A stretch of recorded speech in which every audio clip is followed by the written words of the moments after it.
Donc, je vous présente le biofiltre. Le biofiltre, dans le fond, c'est ça, là. C'est une patente pour filtrer les eaux de rinçage et de remplissage et de lavage de pulvérisateur. Ça permet de diminuer les pesticides qui, normalement, se rendraient dans le cours d'eau. Pourquoi mettre un biofiltre en place? Dans le fond, le ministère de l'Environnement, ça fait plusieurs années qu'ils testent les pesticides qu'il y a dans nos cours d'eau. Dans un bassin versant de grande culture, ça, c'est des données de 2014. Ils ont montré que 92% des échantillons dépassaient le CVAC. Le CVAC, c'est le critère de vie aquatique chronique. Fait que dans le fond, c'est la concentration la plus haute d'une molécule, la concentration maximale d'une molécule qui ne fait pas d'impact aux organismes aquatiques s'ils la voient, quoi. Non, c'est pas de la voie. S'ils sont exposés, c'est le juste mot, s'ils sont exposés pendant toute leur vie à tous les jours. Fait que si ça dépasse, ça veut dire qu'il y a un impact, soit pour l'organisme en tant que tel, soit pour les descendants. Fait que là, vous voyez qu'il y a pas mal d'insecticides qui dépassent assez souvent dans les bassins versants de grande culture. Puis chez les maraîchers, c'est sûr que ça prend des proportions plus importantes.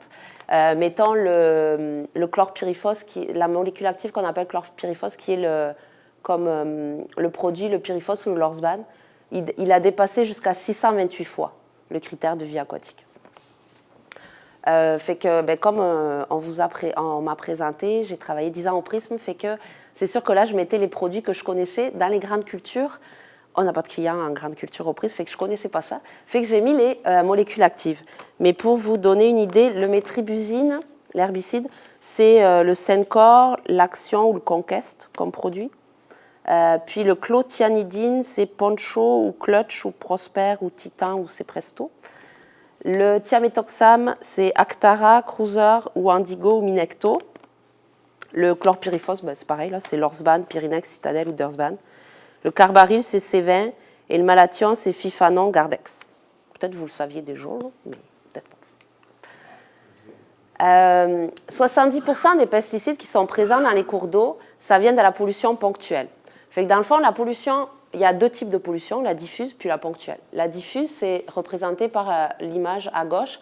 C'est ce qui s'en vient petit à petit dans nos cours d'eau, soit via l'infiltration, soit via le ruissellement. La pollution ponctuelle, c'est d'un coup. Genre un pulvérisateur qui déborde quand on le remplit. Genre le rinçage d'un pulvérisateur sur une aire bétonnée. Là, ça ne peut pas s'infiltrer vu que c'est du béton. Fait que ça s'en va direct dans le fossé, qui s'en va direct dans le cours d'eau. Pourquoi mettre un biofiltre? C'est super facile, je vais vous expliquer ça. Puis en plus, c'est subventionné. Pourquoi je mets bonus? Parce que pour être subventionné, le MAPAC exige une dalle en béton, parce que c'est une superficie étanche. Les premiers biofiltres qu'on a mis, c'était un plastique de pépinière. Le but, c'est que, dans le fond, il faut juste que ce soit étanche pour récupérer toutes les eaux, pour que ça s'en aille à un endroit pour pouvoir après envoyer dans le biofiltre. Par expérience, je vous conseille vraiment le béton, parce que le plastique de pépinière, ça, à force de passer avec le pulvé, ça gondole. Puis, ce qui est cool avec la subvention, c'est que la dalle de béton, elle est aussi subventionnée. On s'entend que c'est 70% du coût aussi du biofiltre, parce que ça ne coûte pas cher un biofiltre. Puis, bien sûr, ça diminue votre impact. Comment ça marche? Dans le fond, dans le biofiltre, c'est de la paille, du compost, puis de la terre. La terre, il faut qu'elle provienne de votre champ, parce qu'elle est habituée à vos pesticides. La microfaune qui vit dans ces champs-là se sont habitués à vos pratiques, et la population donc, s'est mise en place pour petit à petit démantibuler ces molécules de pesticides, puis les rendre inactives, ou en tout cas inoffensives.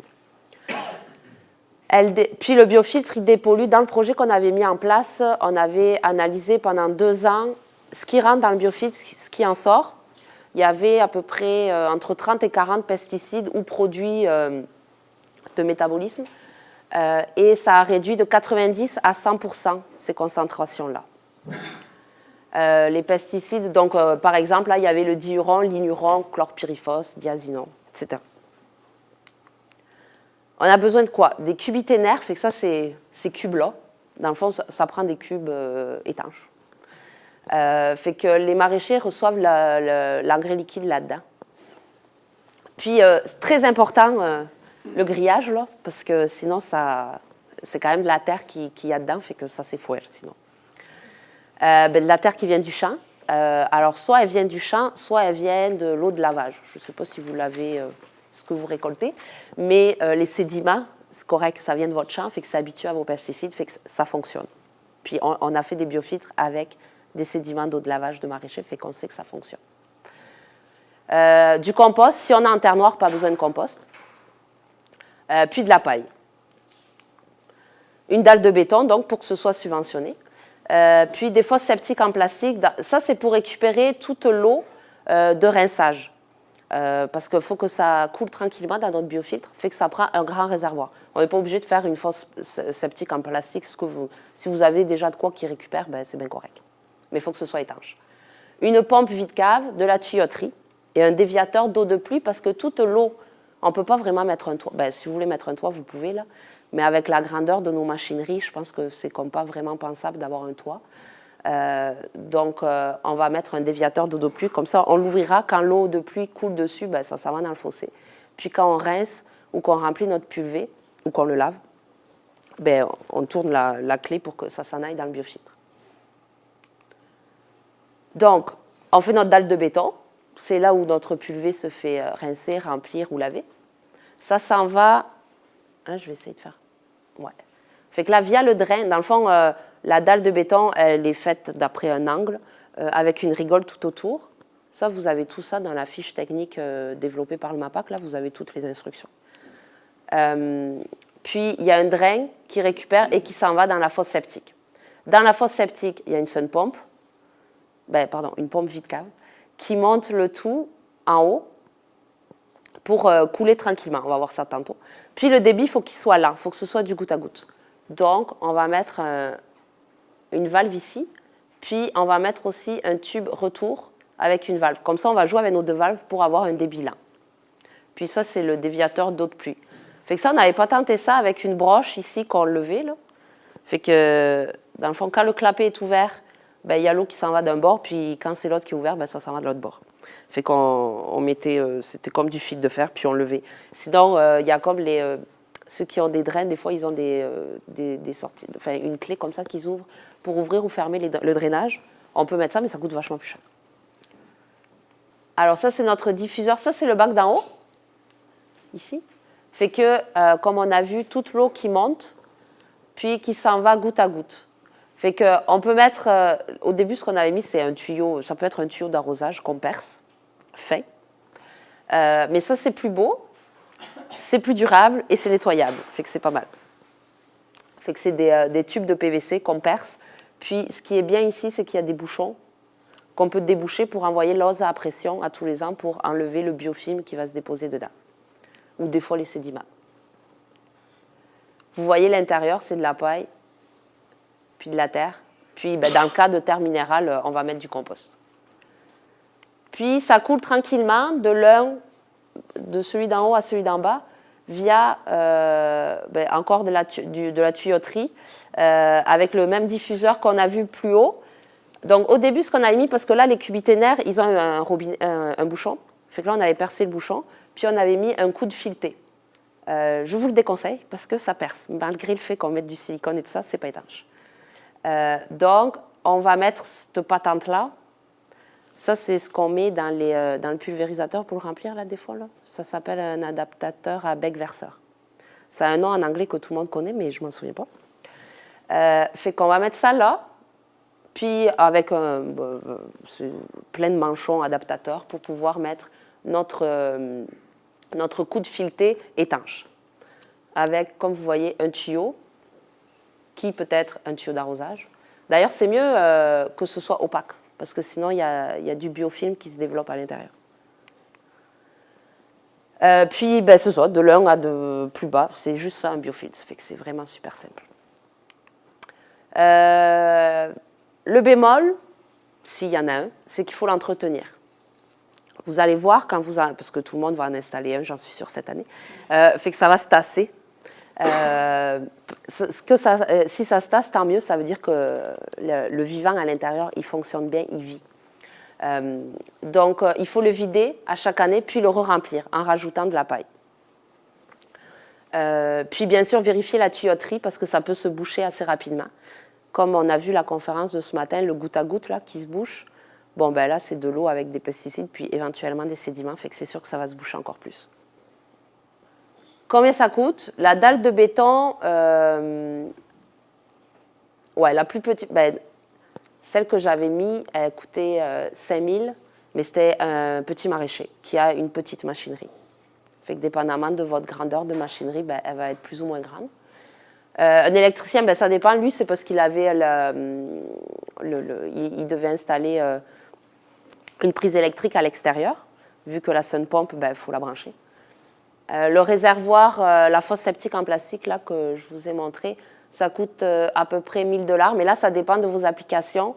Il y a un calcul à faire pour savoir si ça prend ben, un réservoir aussi gros ou moins ou plus. Chez un maraîcher de 1 000 hectares, ça a pris 2 réservoirs comme ça, puis ça a pris 2 colonnes de 3 cubiténaires, le biofiltre. Alors le petit maraîcher que je vous comptais tantôt, ben, petit, il a quand même 50 hectares, là, c'était une colonne de 2 cubiténaires. Les cubiténaires, c'est les cubes blancs.